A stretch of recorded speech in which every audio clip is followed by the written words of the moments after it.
Hello and welcome to Asia-Wide, where we look at the latest issues affecting South and Southeast Asia, the world's most populated Muslim region.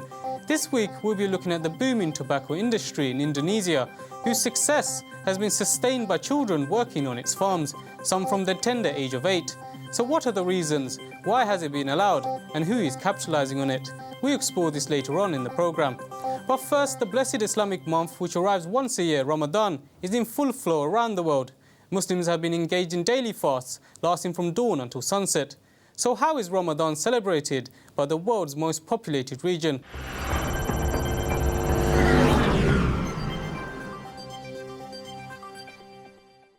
Is different. But I would recommend most drink a lot of water because Malaysia is hot. a bit of Food, lot of food, and then you got many discount in the mall. And what's really special is that the Sultan's Palace, like the Istana, like the gates are opened for people to join in and read the Quran in the palace. For about 1 billion Muslims living in South and Southeast Asia, the month of Ramadan is understandably a massive occasion. It's a time of devotion where Muslims fast, engage in extra worship, give charity and get together as a community. The sole purpose of the month is to attain what Muslims call piety or God consciousness.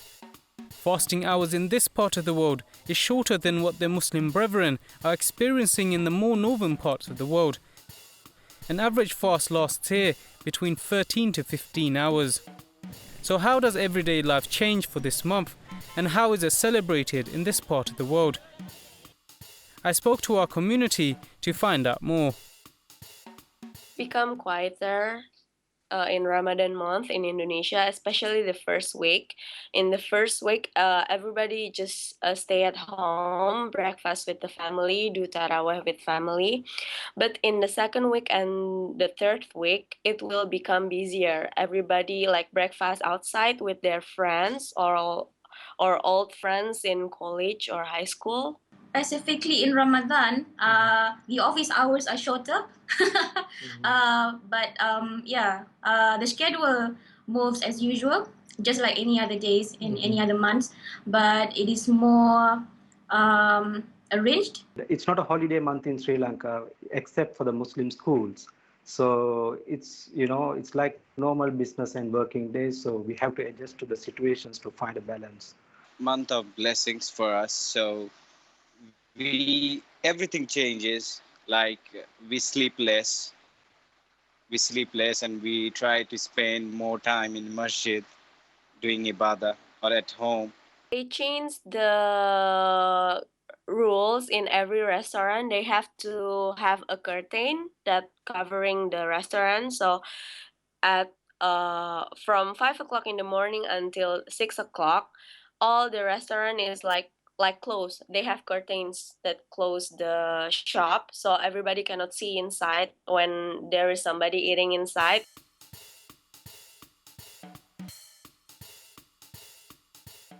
After the prayers, sometimes people do the tadarus, which is reading the Quran. Again, this can be done in mosques every night, or it can be held as a huge event depending on certain ministries and government organizations, private organizations like banks.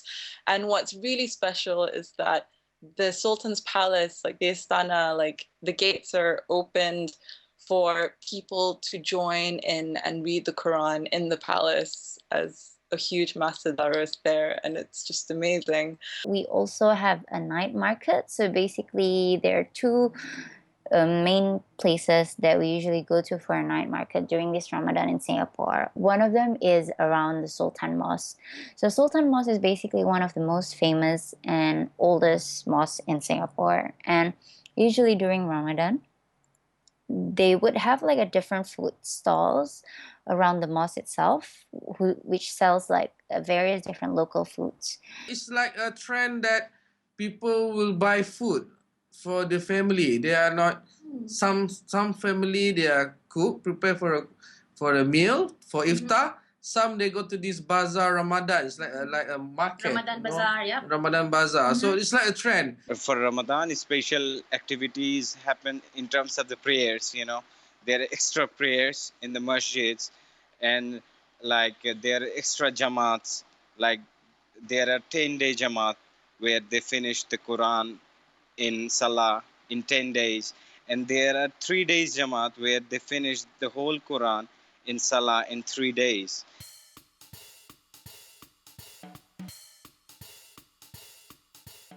Traditionally, we have a special kind of dish called kanji. It's made of rice. It's like rice porridge and few dates and some other savories like samosa, patty, and of course the sherbet. So, it depends on each individual circumstances, this is how we break our fast. We always begin with dates. Yep, with dates, and then we would start with small cakes. We call it kueh here. Yeah, it's a bit of like Yep, like a curry savory type of pastry, and food, yeah, and sweets as well. Yeah, Yeah. like curry puffs or some other desserts. We always drink tea, hot sweet tea when when we break the fast. And then we got like I don't know how to say, it's like a banana, but we boiled it with coconut milk, and we give brown sugar, and we got a lot of stuff made by coconut, pandan leaves, and then the brown sugar thing. Bangladeshi people usually they love spicy food, and the biryanis, and there are local food, if I name it in Bengali as we say it, chola, then puri, and piazu, beguni, as we say it, this in Bengali, and everyone loves dates. It is an integral part of the iftar. And there is another item everyone prefers in Bangladesh, and that is puffed rice. They mixed everything with the puffed rice and eat.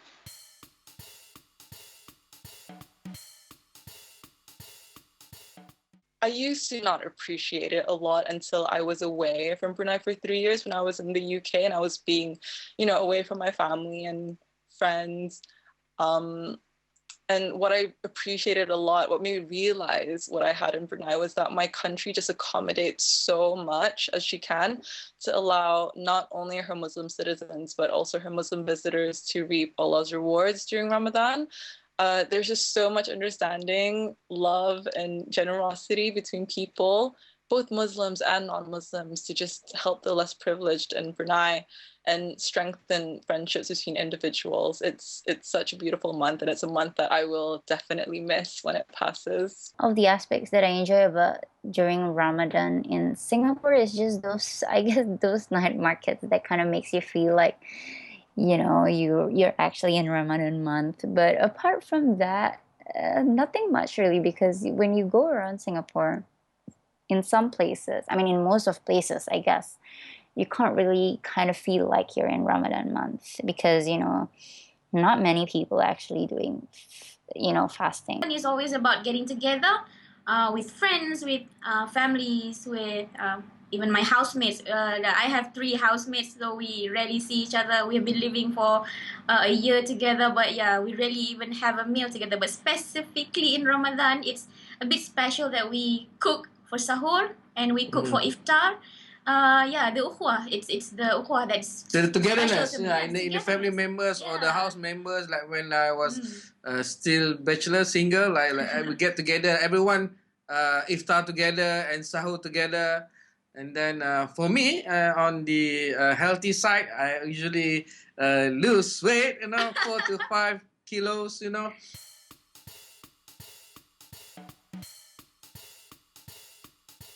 Yes, of course, because you got a lot of food, lot of food, and then you got many discount in the mall, in the shopping mall. There's a lot of discount. People are crazy. Yeah, and then especially the food, you need to try Indonesian food because it's really good. I think that's the best food in the world. I think you definitely should come. Like, it's the most active month of the year in Brunei. I think there's just a lot of events, a lot of colorful things happening. Attractions, like, because we're in Brunei, most of the attractions are indoors and it'll be air conditioned anyway. Places like the Royal Regalia Museum, the Waterfront Art Gallery, and the Arts Handicraft Center are all air conditioned areas, so you won't be breaking a sweat during Ramadan to visit those places. In fact, I had a guest yesterday and he stayed with me for 4 days. And he said that he really loved this culture. He was shocked to know that no one eats. He was not a Muslim, by the way. And he was really shocked to see no one even drinking or no one even, doing so many. They're involved in the religion so much. This is out of the world, they think. Different culture, different way of them performing the fasting and iftar, and here is different. I know that every place they have different ways of celebrating Ramadan. I think you should come and definite your own way with the heat here in Malaysia. Okay, and the hours compared to back in UK, I know that you have to iftar at 9:30, over here at 7:30, and then you have more hours fasting. In UK over here a bit shorter, from 5:30 to 7:30. The environment is different. Yeah.